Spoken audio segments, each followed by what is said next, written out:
Chers amis internautes, bonjour et bienvenue à une autre présentation de la leçon de l'école du sabbat. Vous êtes-vous déjà senti exilé? Je veux dire, vous êtes-vous déjà senti seul, abandonné, après avoir quitté un territoire dans lequel vous étiez si habitué? Pour ceux qui ont émigré dans un pays d'accueil, vous savez sans doute de quoi je parle. Il s'agit là de se sentir isolé, sans famille, sans amis, sans personne pour vous soutenir, dans un contexte ou du moins dans un milieu différent, une société différente, une culture différente, un système différent. Cette semaine, nous allons étudier des exilés missionnaires.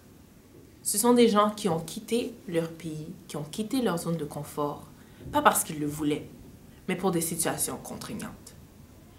Mais, malgré cette situation difficile, ils ont su tenir le flambeau de l'Évangile en étant des missionnaires authentiques. Je vous invite à explorer avec nous ces exilés missionnaires.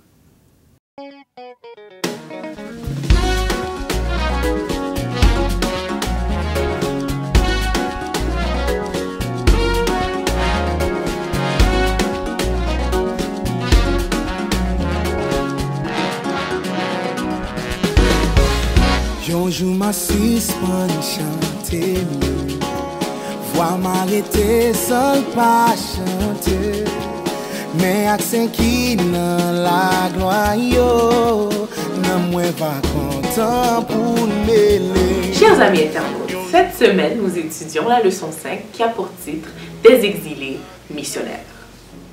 Le verset à mémoriser se lit dans Daniel 7 verset 14 qui se lit comme suit. On lui donna la domination, l'honneur et la royauté. Tous les peuples, les nations et les langues se mirent à le servir. Sa domination durera toujours, elle ne passera pas, et son royaume ne sera jamais détruit. Daniel 7, verset 14. Cette semaine, chers amis, nous allons étudier la vie de Daniel. Comme vous le savez, ce livre de la Bible est un livre prophétique. Mais nous allons découvrir comment il sert aussi de manuel pour la vie missionnaire. À travers la vie de Daniel ainsi que ses compagnons, nous avons un modèle de missionnaire en terre étrangère. Pour étudier la leçon de cette semaine, nous serons accompagnés de Maïdé et Michel, à qui nous disons bonjour. Donc, bonjour Maïdé. Bonjour Michel. Merci encore de nous faire l'honneur de ta présence pour étudier une si belle leçon. C'est toujours un plaisir de partager la parole de Dieu. Alors nous disons bonjour à tous. Alors, cette semaine, le personnage central, c'est Daniel. Et Daniel a été exilé à Babylone. C'est pas un milieu auquel il est familier. Et non seulement lui, mais il était aussi accompagné de ses amis. Il y a beaucoup de leçons qu'on peut tirer justement de la leçon de cette semaine, mais on va y aller étape par étape. Ce qui va nous amener à explorer, ou du moins à analyser un petit peu le caractère de Daniel. Donc, qu'est-ce que tu peux nous dire sur Daniel? Pour parler du caractère de Daniel, nous allons ouvrir la Bible. Et dans Daniel chapitre 6, verset 4, nous trouvons une description de ce que l'on peut... Nous trouvons une description du caractère de Daniel. Donc, je lis Daniel 6, verset 4. Alors, les chefs et les satrapes cherchèrent une occasion d'accuser Daniel en ce qui concernait les affaires du royaume. Mais ils ne purent trouver aucune occasion, ni aucune chose à reprendre, parce qu'il était fidèle et qu'on n'apercevait chez lui ni faute, ni rien de mauvais.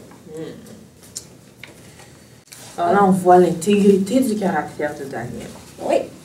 Donc, il n'y a pas grand-chose à ajouter parce que la Bible nous dit tout. Il était fidèle. Et les satrapes ne pouvaient pas trouver une faille dans son caractère. Aucune occasion de chute, comme on le dit, parce qu'il était irréprochable.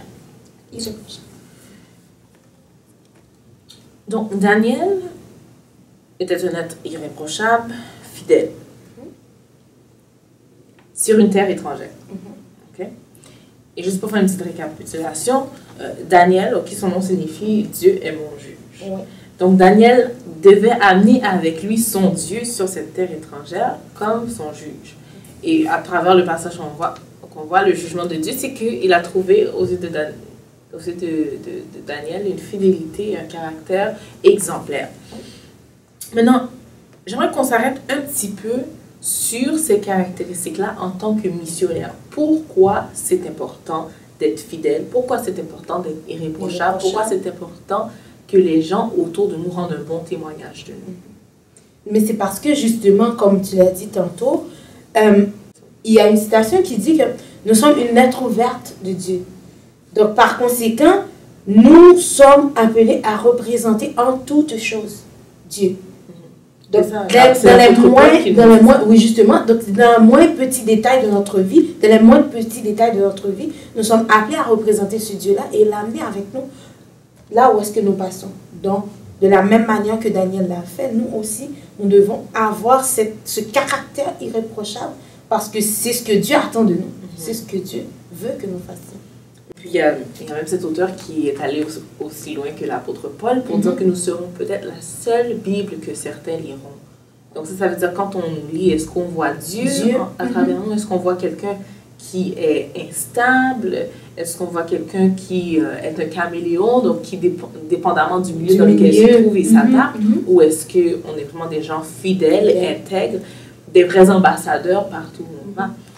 Sans oublier que la semaine dernière, on avait étudié justement l'histoire de la petite fille qui était chez Naaman. Quoi, quand elle est étrangère, elle a représenté Dieu. Donc, petit ou grand, on a cette responsabilité-là. Oui, justement, c'est cette constance que nous devons aussi rechercher en tant que chrétiens. C'est de l'être jusqu'au bout. C'est pas comme, ok, je le suis parce que je suis chrétien en Haïti, j'ai été élevé en Haïti. Ben, il y a tout un système de valeurs en Haïti que j'ai connu. Mais maintenant que je suis en Amérique du Nord, que j'ai voyagé aux États-Unis ou au Canada, donc ça diffère puisque le système de valeurs change. Fait que là, moi, je dois m'adapter, etc., etc. Donc, il nous faut cette consistance-là de comprendre que nos valeurs, c'est Dieu qui les inculque, non la société.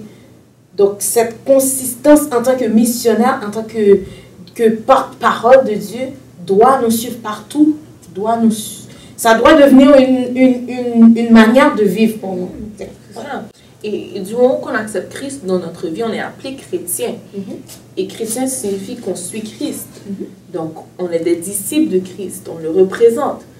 Et donc, ça veut dire quel que soit l'endroit où on est envoyé par lui, nous le représentons. Justement. Et je suis contente que tu as amené ce point au sujet de la différence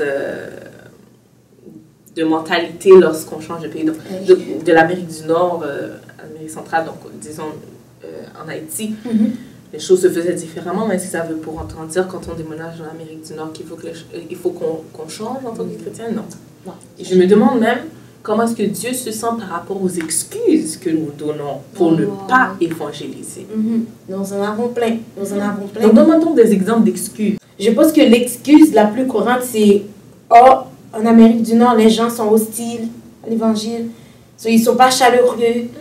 Donc, on ne peut pas tout le temps les approcher pour leur dire que nous sommes chrétiens. » Puis on a aussi « Oh, ben là, je ne veux pas être différent. Je ne veux pas que le monde me regarde bizarrement. » Puis, c'est... Il y a même, juste par rapport à l'hostilité, on se dit « Oh, ben ces gens-là, ils vont plus à l'église. Donc, c'est pas à moi de les amener à l'église ou quoi que ce soit. » Mais on oublie que l'évangélisation va au-delà du fait de l'amener à l'église. Puis des fois, on se dit aussi que ben, de toute façon, ils ne croient pas. Pourquoi moi, je dois m'efforcer? Parce que des fois, on se dit que qu'est-ce que ça peut faire? Qu'est-ce que moi, je peux faire comme différence? Parce que ben, si toute la culture, parce que c'est un trait culturel, si culturellement parlant, c'est pas un trait de leur culture de croire en Dieu, ces affaires-là, qu'est-ce que moi, en tant que seul petit chrétien qui vient d'Haïti ou d'Afrique ou de n'importe où, qu'est-ce que moi je peux faire comme différence? Il y a une autre excuse avec laquelle tu vas être d'accord avec moi, mais pas nécessairement d'accord avec l'excuse, mais c'est une excuse qui revient très souvent. On se dit, oh, mais je connais pas assez la Bible pour partager les yeux. C'est comme, oh, moi-même, j'ai besoin d'être évangélisée. Pourquoi est-ce que je dois... Ouais, je peux même pas trouver les versets de la Bible. Je peux même pas les retenir par cœur. Non. On en a vraiment beaucoup, mais la vie de Daniel nous montre qu'il n'y a aucune excuse. Il n'y a aucune excuse pour nous en tant que chrétiens, en tant que missionnaires, de nous confiner dans notre petite zone de confort et de ne pas parler pour Dieu. Puis aussi, ça nous montre que des fois, ça ne prend pas grand-chose. Ça ne prend pas grand-chose, ça prend juste d'être ferme sur notre décision. Ça prend juste d'être ferme dans notre croyance pour dire que, moi, je ne fais pas telle chose parce que je crois en. Puis juste ça peut faire une différence. Mais nous, on est tellement comme, je ne sais pas. Donc, merci d'avoir partagé ton témoignage avec nous parce que c'est pas juste Daniel qui a été un missionnaire. Je dis, nous tous, nous vivons des expériences missionnaires. Que ce soit dans notre zone de confort, disons comme là où nous habitons, ou lorsqu'on va ailleurs. Et c'est ce qui nous amène à la deuxième partie de la belle leçon que nous étudions, qui est titrée « Témoin ». Okay? Donc, c'est très vaste comme titre, mais maintenant, nous allons étudier le témoignage que les autres ont rendu de Daniel. C'est un point que je trouve vraiment intéressant dans la leçon, dans le sens où Daniel n'a presque jamais ouvert la bouche pour dire qu'il est un chrétien. Mais quand nous parcourons l'histoire, nous voyons que les autres, ils disent que Daniel est droit, que Daniel est honnête, que Daniel est un chrétien. Et nous, des fois, on a même peur de dire qu'on est chrétien, voire pour les autres qui vont affirmer ça de nous. Donc, on va lire dans Daniel 4, verset 37, un puissant témoignage en réponse à la vie de Daniel, en réponse au témoignage qu'il a fait de Dieu, au témoignage que sa droiture, son intégrité a donné. Donc, nous lisons dans Daniel chapitre 4, verset 37. C'est le roi Nebuchadnezzar qui parle. Il dit, « Maintenant, moi, Nebuchadnezzar, je loue, j'exalte et je glorifie le roi des cieux, dont toutes les œuvres sont vraies, excusez-moi, et les voies justes, et qui peut abaisser ceux qui marchent avec orgueil. » Wow! Quel puissant témoignage! Donc, là, il s'agit du roi. Oui. Okay? C'est cette grande personnalité qui est en train de dire que il reconnaît qu'il y a un Dieu, premièrement, au-dessus de lui, mais deuxièmement, que ce Dieu-là peut faire quelque chose d'extraordinaire. Et j'ouvre une parenthèse, parce que bien souvent, nous exaltons et nous louons Dieu pour des choses qu'il fait au niveau matériel. Donc, admettons, Nebuchadnezzar a pu témoigner pour dire, bon, Dieu a arrêté la pluie, Dieu a ceci, Dieu a cela, des petites affaires comme ça, mais il est en train de louer Dieu parce que Dieu est celui qui peut abaisser l'orgueil. Et ça, c'est quelque chose qui touche l'orgueil, n'est-ce pas? Quand notre orgueil est froissé, ça fait mal.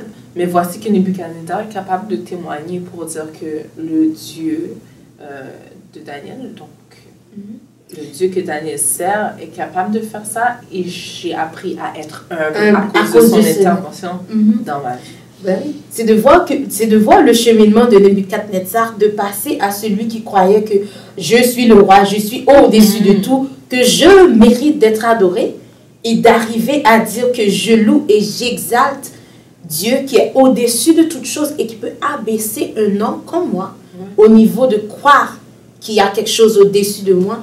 Ça, c'est un témoignage assez fort. C'est pas le seul témoignage de Nebuchadnezzar, parce qu'il ne faut pas oublier de la première expérience, donc le premier entretien qu'il a eu avec Daniel, c'est à cause d'un rêve qu'il a eu, qui l'a troublé, qu'il ne se souvenait pas. Et qu'est-ce qui est arrivé, c'est que Daniel, impuissant, a reconnu sa faiblesse, a été auprès de Dieu. Et c'est là que je trouve que l'évangélisation, c'est un travail de collaboration avec Dieu et son Saint-Esprit surtout, qui guide, qui met les paroles sur les lèvres et qui fait plein de choses en général, etc. Daniel a été auprès de Dieu pour lui demander de lui révéler le rêve et de lui donner l'explication. Dieu, voyant son intégrité et comment il a été un témoin fidèle, a répondu à sa prière. Donc, une fois cette prière exaucée, Daniel a rendu un bon témoignage de Dieu. Et en partageant ce rêve. Et Nebuchadnezzar, qu'est-ce qu'il a pu faire? Il a pu rendre témoignage de Daniel et de Dieu. De Daniel. Mais tu veux, des fois, je suis très contente que tu ouvres cette parenthèse, parce que des fois, nous, on se dit que on doit amener quelqu'un à l'église. pour nous, comme pour qu'il y ait évangélisation, il faut que la personne soit assise près de nous à l'église. Je ne dis pas que c'est une mauvaise chose en soi, mais ce que nous devons comprendre, c'est comme tu l'as dit, c'est une collaboration. Tu as ta faiblesse, tu crois en Dieu, tu y crois de tout ton cœur et tu es convaincu que Dieu fait de grandes choses dans ta vie, tu veux le partager à quelqu'un d'autre. C'est ça l'évangélisation. Et Dieu se chargera, c'est lui qui convainc, le Saint-Esprit convainc, et c'est au Saint-Esprit de travailler dans le cœur de cette personne-là pour que cette personne puisse arriver un jour à dire que je crois qu'il existe un Dieu et qu'il est au-dessus de tout, qui peut abaisser mon cœur à croire en lui. Donc je pense que c'est à ça que nous devons aspirer en tant que missionnaires, en tant que chrétiens, en tant que personnes qui croient et qui sont appelées à partager la vérité avec d'autres personnes. Oui. Avant de faire une petite pause, j'aimerais juste rappeler que Daniel n'était pas seul. Il était accompagné justement de 3 amis. Et chacun d'eux, ils ont vécu leur défi. C'est ça, ils ont vécu des situations différentes. Les 3 jeunes Hébreux, on sait très bien qu'ils ont été amenés dans la fournaise ardente. Mais là, on a eu un témoignage physique de la présence de Dieu parmi eux. Et je vais lire justement ce paragraphe dans la partie du lundi qui dit « Comment Nebuchadnezzar savait-il que la 4e silhouette était comme le Fils de Dieu ?» Donc, quelle est la réponse? C'est qu'il avait entendu les captifs hébreux qui étaient dans son royaume parler du Fils de Dieu. Ils avaient amené avec eux la connaissance du Dieu vivant qui règne sur toutes choses. Donc, Dieu n'a pas hésité à se manifester physiquement. Des fois, on a des témoignages verbaux, des fois, on a des témoignages au niveau du caractère. Mais là, Dieu voulait vraiment se manifester physiquement. Et Nebuchadnezzar ne pouvait que s'exclamer que le 4e qui est dans la fournaise n'est nul autre. C'est évident là. Son éclat, et puis aussi le fait qu'il en avait mis 3 là-dedans. Et que c'est ces 3 jeunes-là qui venaient justement de se rebeller contre l'édit d'adorer le roi et sa statue. Donc, comme si tout le setup, tout le scénario ne pouvait que permettre à Nebuchadnezzar de déclarer. Puis, il y a aussi une petite parenthèse, un petit point que je voulais emmener. Les jeunes Hébreux, ils ne se sont pas assis avec Nebuchadnezzar pour étudier la Bible. Nebuchadnezzar n'a pas demandé une étude biblique. Il a entendu parler de Dieu. Donc, des fois, ça nous prend juste de parler de Dieu. C'est comme de ne pas attendre d'avoir quelqu'un, d'avoir 15 études bibliques. Ok, là, guys, on y va, on va. Non, c'est de comme partager notre foi. De dire que, ben moi, voilà en quoi je crois, voilà pourquoi je crois, et voilà ce à quoi j'aspire en tant que chrétien. Et de là, les autres vont entendre. Et cette parole-là va cheminer dans la vie de quelqu'un. Et qui sait? Un jour, à cause de ton témoignage, tu t'es même pas rendu compte, mais juste le fait que tu parlais une fois de ce que en quoi tu crois, puis ça a amené quelqu'un à cheminer dans sa croyance en Dieu. Alors, chers amis internautes, nous prenons une petite pause. À tantôt. À bientôt.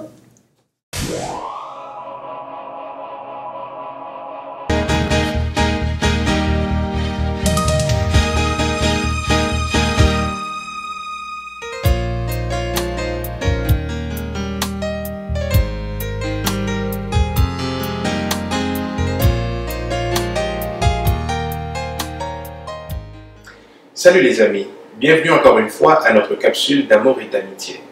La semaine passée, on a eu le privilège d'étudier les langages de l'amour, qui étaient les paroles valorisantes, les cadeaux, les services rendus, les moments de qualité et le toucher physique. Et par la suite, on a eu un défi de la semaine qui consistait à trouver 10 qualités de son partenaire et ensuite lui laisser à chaque matin une note d'amour avec une ou deux de ses qualités.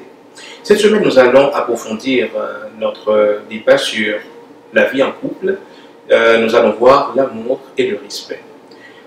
Pour commencer, c'est quoi le respect? Le respect, selon Larousse, c'est un sentiment de considération envers l'autre et qui porte à le traiter avec des égards particuliers. Ou encore la considération que l'on accorde à certaines choses, comme le respect de sa parole. Pour définir les deux thèmes, nous savons que l'homme et la femme ont été créés avec des besoins émotionnels différents. Pour la femme, ce qui prime, c'est l'amour.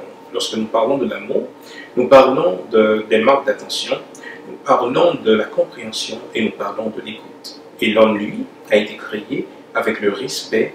Pour lui, c'est la confiance c'est l'acceptation et encore l'appréciation. Donc l'homme aime les compliments, quoi qu'il... avec ses muscles-là, il paraît très fort, mais il aime ça. Pourquoi on parle de tout ça? Le danger, c'est que lorsque, par exemple, il y a un manque d'amour de la part de madame, ça devient problématique parce qu'elle va passer à l'offensive en affichant un manque de respect pour monsieur. Et si monsieur ne comprend pas le langage de l'amour de madame, donc ça va être un cycle qui n'en finira pas. Parce que monsieur va se montrer encore plus... ou du moins, le manque d'amour va se faire sentir plus chez monsieur, et madame va élever le ton. Donc, il faut qu'il y ait quelqu'un qui brise ce cycle-là pour qu'au moins il y ait le retour à la compréhension de l'un et de l'autre, et comme ça, remplir le réservoir d'amour de madame pour ensuite avoir le plein de respect de la part de cette dernière. Mesdames et messieurs, c'était là les expériences, ou du moins les fruits de nos lectures concernant l'amour et l'amitié. Et n'oubliez pas, c'est quelque chose qui a été dit dans la Bible, le livre des livres. Il est dit, Marie, aimez vos femmes, et femmes, ayez du respect envers vos maris, dans Éphésiens 5, versets 25 à 33. Le défi de la semaine, mesdames, vous allez montrer plus d'appréciation à votre mari pendant que vous le valoriserez. Messieurs, montrez de l'attention à votre femme, de la compréhension et de l'écoute. Et vous nous en direz des nouvelles. C'était avec vous Jean-Éric Jules pour cette deuxième sortie de la capsule d'amour et d'amitié. Et nous vous donnons rendez-vous à la plus prochaine occasion. Que le Seigneur vous bénisse. Bye bye.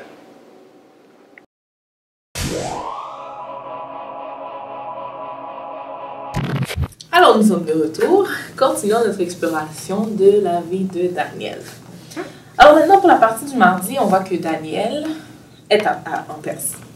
Alors, c'est un changement d'empire, c'est un roi différent. Daniel a un nouveau statut, il a même une promotion, mais il reste le même. Okay? Toujours un homme intègre et toujours fidèle à Dieu, avec sa foi inébranlable. Et voilà que le roi de cette époque-là va rendre un témoignage sur lui. Donc, est-ce que tu peux nous en parler? Eh oui.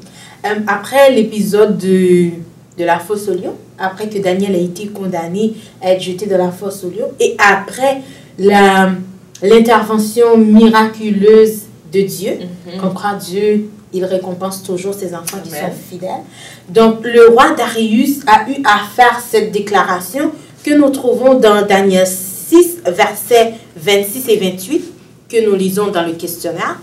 Que votre paix soit grande. Je donne l'ordre que dans toute l'étendue de mon royaume, on ait de la crainte et du respect devant le Dieu de Daniel. Car il est le Dieu vivant et il subsiste toujours. Son royaume ne sera jamais détruit. Amen. Et sa domination durera jusqu'à la fin. C'est lui qui délivre et qui sauve, qui produit des signes et des prodiges dans le ciel et sur la terre. C'est lui qui a délivré Daniel de la griffe des lions. Amen, amen, amen. Toute la gloire va à Dieu dans ce passage-là. Oui. Il n'y a aucune gloire qui va à Daniel. À Daniel. Rien du tout. Et je trouve que c'est beau lorsqu'on reconnaît que nous ne sommes que de vils serviteurs. Et moi, je dirais aussi que quel puissant témoignage. Qu'est-ce qui est plus puissant que d'entendre de la bouche de quelqu'un qui, au départ, n'avait pas cette croyance-là et que à la fin, cette personne puisse témoigner et dire que maintenant, je reconnais que c'est ce Dieu qui crée toutes choses, c'est lui qui sauve, c'est lui qui délivre. Et dans ce cas-là, il s'agit du roi lui-même, exactement, celui qui dirige l'empire. Justement. Donc, je pense que c'est le meilleur témoignage qu'on puisse avoir. C'est le meilleur témoignage que... C'est le meilleur témoignage qu'on puisse donner vraiment du christianisme. Oui. Maintenant, on voit Daniel comme... Okay, il y a une caractéristique sur laquelle on reconnaît Daniel. Est-ce que tu sais de quoi je parle? Oui. On reconnaît Daniel comme celui qui interprète le rêve. Et aussi comme celui qui a reçu beaucoup de visions sur les choses à venir. Mais là, on est en train d'explorer Daniel en tant que missionnaire, en tant qu'ambassadeur. Et c'est très beau parce que la partie du mercredi fait cette parallèle-là par rapport au retour de Jésus. Alors, Daniel avait des visions sur l'avenir, comme tu viens de le mentionner. Et ces visions-là concernent justement le fait que le royaume que Dieu va établir est un royaume éternel. Mais avant que ce royaume soit établi, il y a quelque chose qui doit être fait. Et ce n'est pas sans raison qu'on retrouve dans Matthieu 24, les versets 14 à 16, que cette bonne nouvelle du règne sera proclamée par toute la terre habitée. Ce sera un témoignage pour toutes les nations. Donc, nous connaissons une autre version de ce texte-là dans Louis II, mais c'est toujours le même message. Ce qui est important de comprendre dans cette partie-là, Maïdé, et pour nos amis internautes, c'est que dans Matthieu 24, c'est Jésus lui-même qui parlait. Et il a continué en disant que c'est pourquoi lorsque vous verrez l'abomination dévastatrice qui a été annoncée par l'entremise du prophète Daniel, installée dans un lieu sacré, que le lecteur comprenne, alors que ceux qui seront en Judée fuient dans les montagnes. Alors, pour expliquer clairement, il s'agit là de Jésus qui fait référence à ce que Daniel avait dit. Et ce que Daniel avait dit, c'est quelque chose qui avait été révélé par Dieu lui-même. Alors, les visions que Daniel avait eues sont des références pour Jésus du fait que le royaume qui doit être établi va être établi suite à ces événements-là que Dieu a révélé à Daniel. Je pense que je peux faire une petite parenthèse pour dire aussi que ça atteste aussi de la véracité de la Bible. Amen. Ça atteste que, ce que la Bible dit, c'est vrai parce que quand tu vois que ça a été prédit d'avance et que Jésus, qui est le Messie qui a été annoncé, lui, il fait référence à ce que Daniel a dit pour parler de la fin des temps, pour parler des caractéristiques de la fin des temps. Donc, ça nous permet ça ajoute un petit crédit, disons, à la véracité et l'authenticité de la Bible. Oui. C'est ça, et c'est Dieu lui-même qui a donné ces visions-là à Daniel par rapport au royaume qui sera éternel, le royaume qui ne sera jamais détruit. Mais pour que ce royaume puisse s'établir, il faut que l'évangile soit prêché. D'où notre responsabilité en tant que missionnaire de prêcher l'évangile.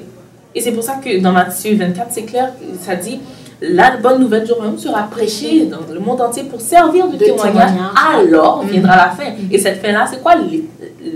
L'établissement du royaume éternel que Daniel avait aussi annoncé dans... Et plein d'autres l'ont annoncé, mais vu que c'est ce personnage missionnaire qu'on est en train d'explorer, on fait une référence directement à Daniel. Et Jésus lui-même avait fait cette référence directe-là lorsqu'il parlait de son retour. Donc, les prophéties de Jésus sur la fin du monde dans Matthieu 24 sont liées aux prophéties de Daniel. C'est clair pour nous.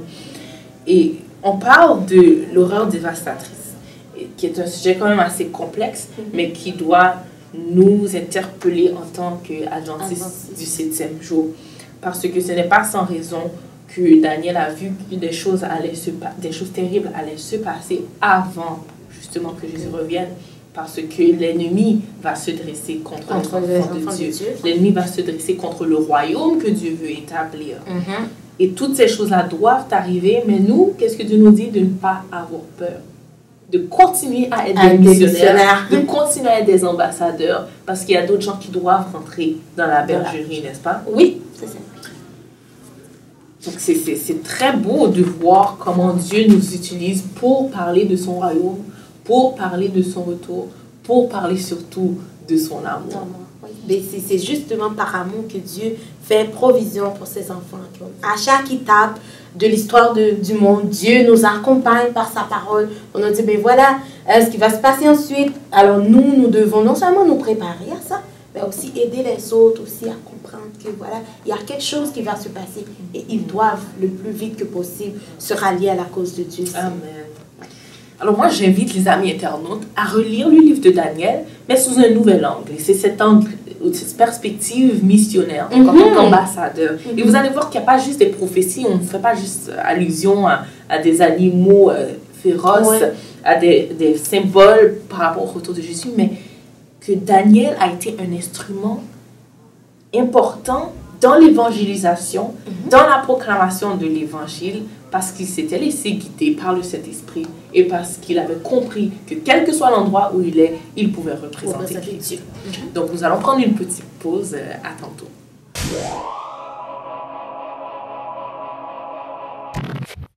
La foi, yon sentiment qui poussait yon homme abandonner pays li pour li faire voile pour yon destination li pas même connaît, en bas l'autre yon dieu li pas même kawè. Force ça c'est yon moteur qui blayi koli dans mi-temps chaque coquin chaîne entreprise qui gagne succès. Li te permettre nou continuer construire lâche là. Li te fait job kwen nan bon Dieu pi plis. Li te bay an yon petit garçon et li te même mené Philippe sous route éthiopien. La foi c'est route qui mène nous côté ça nous pas kawè yo. Une fondation qui jam, qui supporte tout bagay qui baille la vie nous sens. Et même journée jodi a, li c'est gaz ak énergie mouvement ça qui nous pote pour qui relé pour active dévoté Faith Ministry. Une plateforme sur internet qui un groupe jeune adventiste haïtien mettez sous pied dans une manière pour assister ou et puis aider grandir spirituellement ak un pile publication périodique qui chita sous un pile moyen interactif. Li vini dans 4 langues pour le casser vous pi bien. Mes services li offrir yo. Prêche qui sorti dans toute l'église adventiste à la Wonbade tant que l'église Paula et qui a partagé tout partout dans le monde. Yon blog qui porte ba ou yon article chaque mois pour aider ou augmenter connaissance ou ak la foi. Opportunité pour ou ka partager témoignage ou ak expérience spirituelle ou ak monde lan les ou ban nou article ou pour nous ka publier sur blog là. Verset biblique pour méditer chaque jour avec leçon pour appliquer dans la vie ou chaque semaine.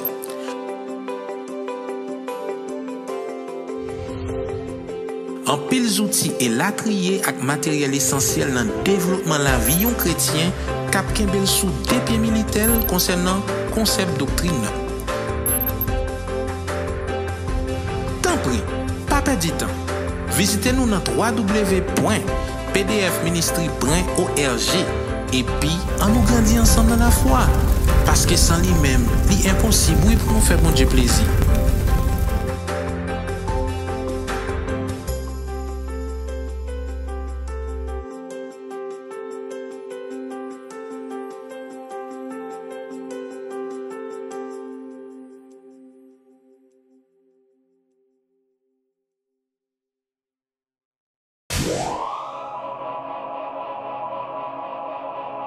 Alors, il n'y a pas que Daniel qui est missionnaire. Et la partie de jeudi veut nous amener à explorer la vie d'autres missionnaires.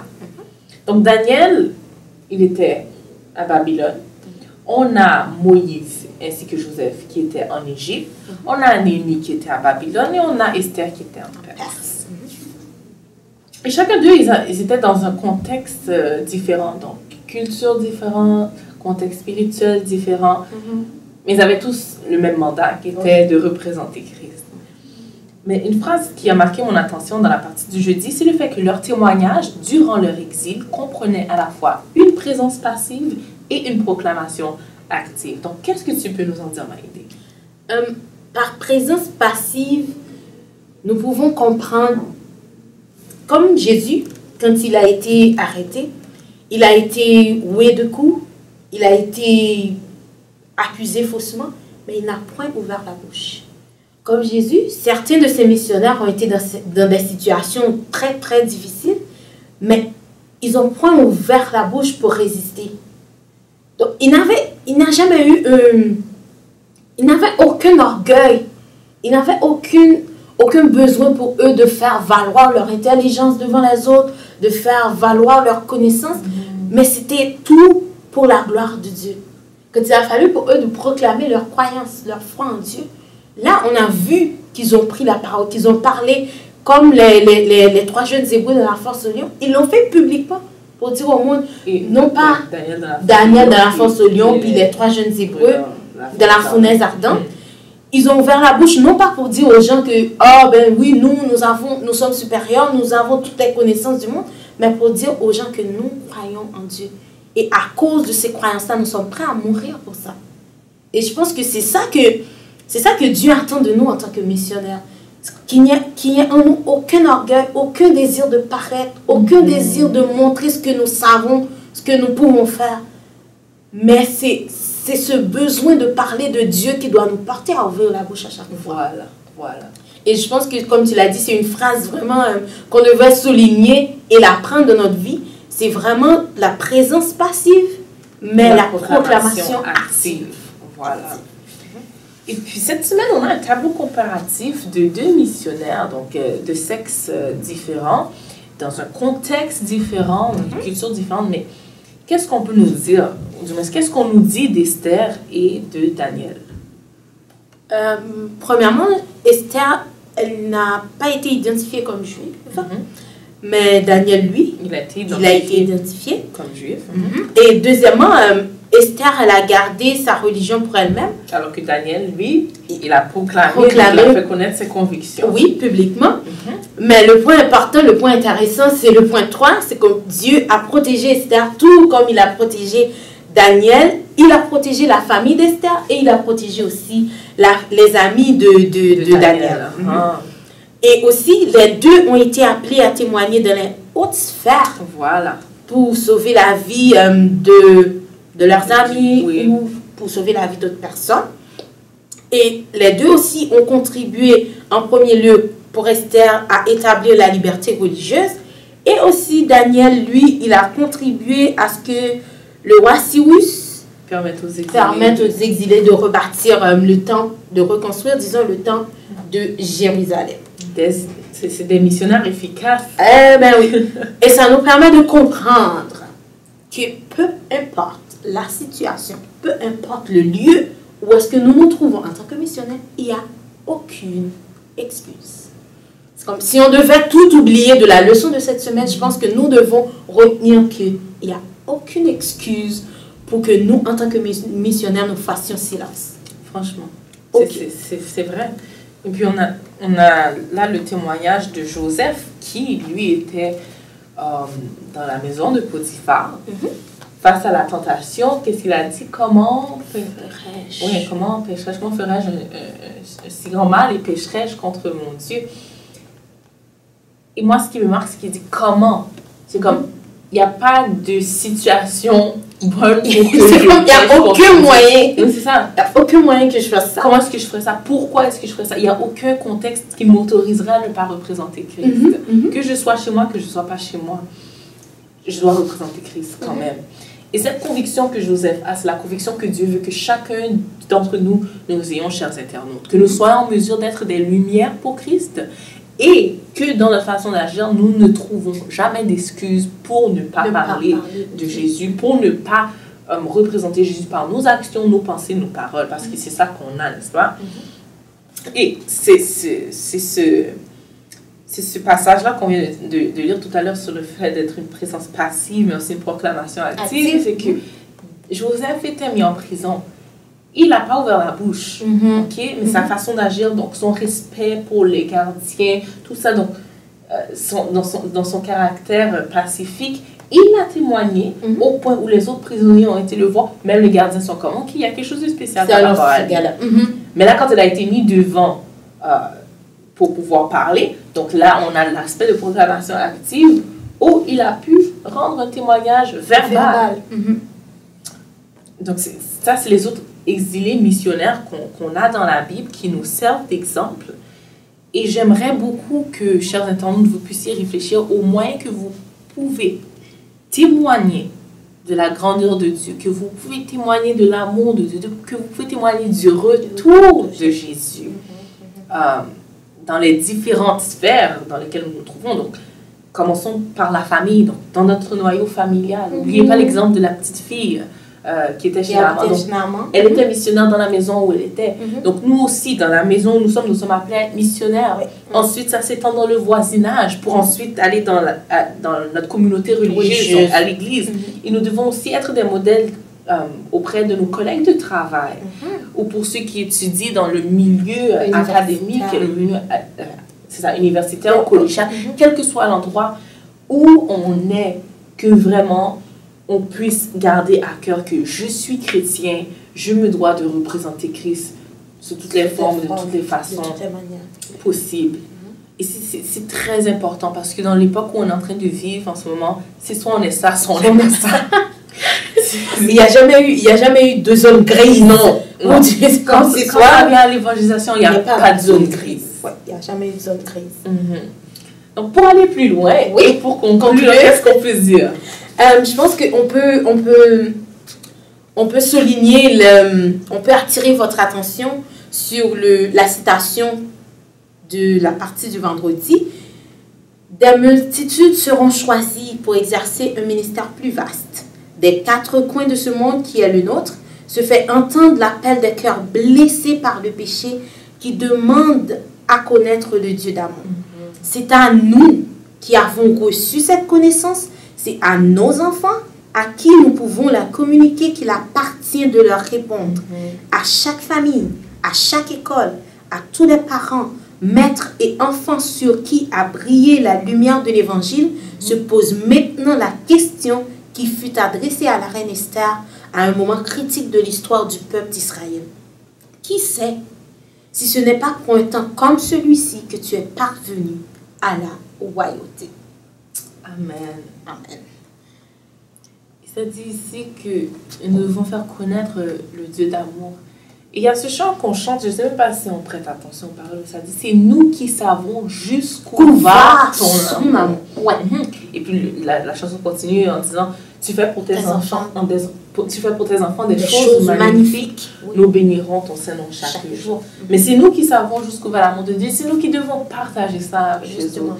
Donc, chers amis, cette semaine, franchement, priez Dieu pour que vous ne ratez aucune occasion de prêcher la bonne nouvelle, d'être un modèle pour Dieu et un modèle pour les autres, donc de vrais ambassadeurs. Alors, Maëdé, merci beaucoup de nous avoir accompagnés dans la présentation de la leçon de cette semaine qui a pour titre des exilés missionnaires.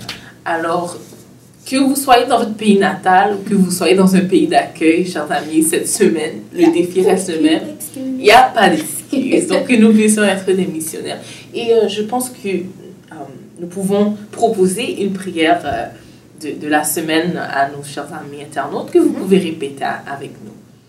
Donc, Seigneur, aide-moi à savoir que tu veux m'utiliser pour propager ton évangile et proclamer le royaume éternel qui nous attend. Amen.